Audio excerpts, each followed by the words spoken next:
भवन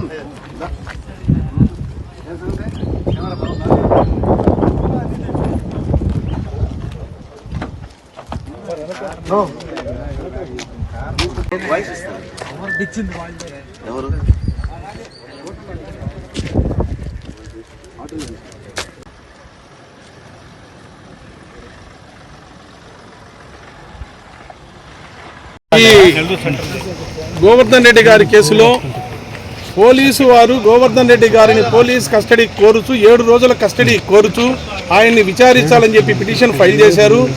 ఆయన తరపున మేము ఆయన న్యాయవాదులుగా మా యొక్క అబ్జెక్షన్స్ని తెలుపుతూ కోర్టులో కౌంటర్ ఫైల్ చేయడం జరిగింది.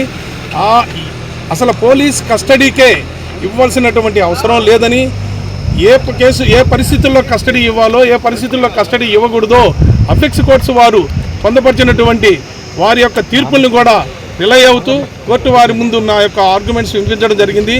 అందులో కోర్టు వారు ఇరుపక్షాల వాదనలు విన్నపిమ్మట నిన్నటి దినం ఆర్డర్స్ చెప్పడం జరిగింది.